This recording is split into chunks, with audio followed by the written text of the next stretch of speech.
नमस्कार, टेक्निया न्यूज में आपका स्वागत है। मैं हूं खुशीदास। वक्त हो चला आज की 10 बड़ी खबरों का। संसद की स्थायी समिति ने निर्धारित समय सीमा के भीतर अपनी अचल संपत्ति का विवरण दाखिल नहीं करने वाले आईएएस अधिकारियों के खिलाफ कार्रवाई करने का सुझाव दिया है। कार्मिक, लोक शिकायत एवं न्याय पर संसद की स्थायी समिति ने अपनी रिपोर्ट में बताया है कि पिछले साल कुल 91 और सन 2023 में 73 आईएएस अधिकारियों ने अपना अचल संपत्ति रिटर्न यानी आईपीआर दाखिल नहीं किया है। समिति ने ये भी सिफारिश की है कि अधिकारियों के आईपीआर दाखिल करने को सुनिश्चित करने के लिए केंद्रीकृत निगरानी तंत्र स्थापित किया जा सकता है। केंद्रीय सड़क परिवहन और राजमार्ग मंत्री नितिन गडकरी ने कहा है कि भारत इलेक्ट्रिक वाहन उत्पादन में अगले 5 सालों में दुनिया का अग्रणी देश बन जाएगा। केंद्रीय मंत्री ने कहा कि इलेक्ट्रिक वाहनों को अधिक किफायती बनाने की जरूरत है, जिससे वो पेट्रोल और डीजल इंजनों के दामों के समतुल्य आ सके। उन्होंने इसके लिए लिथियम आयन बैटरी की कीमतों में कमी करने की जरूरत बताई है। उन्होंने जीवाश्म ईंधन से वैकल्पिक ईंधन की ओर तत्काल बढ़ने की आवश्यकता पर जोर दिया। 1 अप्रैल से नए वित्त वर्ष 2025-26 की शुरुआत हो गई है। सरकार ने आर्थिक संबंधी कई नियमों में बदलाव कर दिया है। सरकार ने नए वित्त वर्ष के साथ ही नए टैक्स स्लैब लागू कर दिए हैं। नए टैक्स स्लैब के तहत सालाना 12 लाख रुपए तक की इनकम पर टैक्स का भुगतान करने की छूट दी जाएगी। इसके अलावा नए वित्त वर्ष से टीडीएस के नियमों में भी बदलाव किया गया है। इसमें अनावश्यक कटौती को कम करने और टैक्स पेयर्स के लिए कैश फ्लो में सुधार करने के लिए कई कैटेगरी में लिमिट बढ़ा दी गई है। नए वित्त वर्ष की शुरुआत के साथ ही केंद्र सरकार ने ईपीएफओ ऑटो क्लेम सेटलमेंट प्रक्रिया में बड़ा बदलाव किया है। केंद्र सरकार ने EPFO auto claim settlement limit 1 lakh रुपए से बढ़ाकर 5 लाख रुपए कर दी है। साथ ही सरकार ने क्लेम सेटलमेंट प्रक्रिया को और भी आसान कर दिया है। ईपीएफओ के अनुसार अब 95% क्लेम ऑटो प्रोसेस से होंगी। इसके लिए कागजी कार्रवाई कम कर दी गई है। इसमें अब केवल 3 से 4 दिन का समय लगेगा, जो अब तक कम से कम 10 दिन लगता था। इसके अलावा अब कर्मचारी शादी, शिक्षा और घर खरीदने के लिए भी ऑटो क्लेम कर सकेंगे। नए वित्त वर्ष की पहली तारीख को कमर्शियल एलपीजी सिलेंडर ग्राहकों को तोहफा मिला है। ऑयल एंड गैस मार्केटिंग कंपनियों ने 1 अप्रैल से एलपीजी सिलेंडर की कीमतों में कटौती की। दिल्ली में 19 किलोग्राम वाला एलपीजी सिलेंडर 41 रुपये और कोलकाता में 44.5 रुपये सस्ता हो गया है।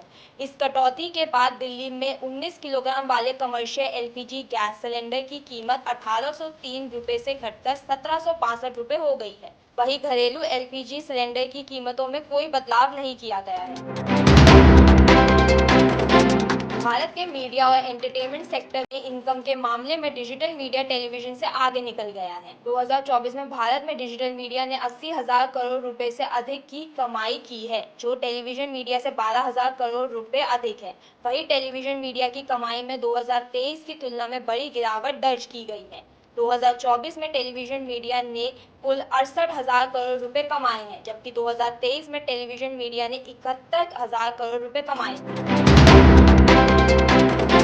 डीएमआरसी नए इलाकों में मेट्रो की कनेक्टिविटी बढ़ाने के लिए मेट्रो के फेज 5 की तैयारी में जुट गए हैं।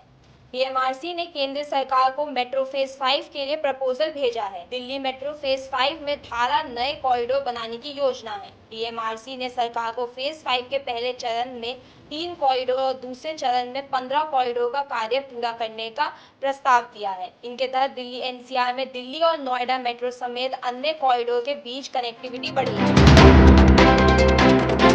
गर्मी का सितम शुरू हो चुका है। देश भर के ज्यादातर हिस्सों में अप्रैल से जून तक अधिकतम तापमान सामान्य से गर्म रहेगा।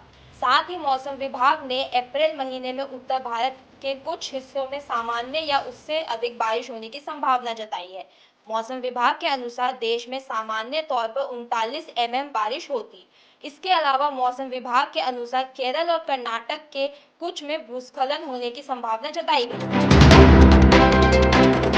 सोमवार को आईपीएल टी20 क्रिकेट का 12वें मुकाबले में मुंबई इंडियंस ने कोलकाता नाइट राइडर्स को 8 विकेट से हरा दिया। मैच मुंबई के वानखेड़े स्टेडियम में खेला गया। मैच में पहले बल्लेबाज करने उतरी कोलकाता नाइट राइडर्स 17वें ओवर में 116 रन बनाकर ढेर हो गए।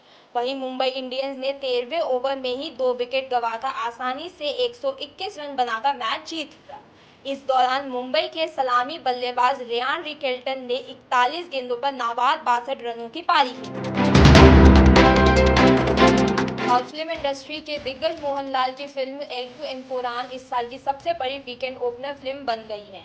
मूल भाषा मलयालम में बनी फिल्म एल टू एम्पुरान 27 मार्च को सिनेमाघरों में रिलीज हुई थी। फिल्म ने कमाई के मामले में बॉलीवुड फिल्म छावा का रिकॉर्ड तोड़ दिया है। फिल्म ने रिलीज के महज 4 दिनों में 165 करोड़ रुपए का वर्ल्ड वाइड कलेक्शन किया है, जबकि छावा ने ओपनिंग के 4 दिनों में 156 करोड़ रुपए कमाए थे।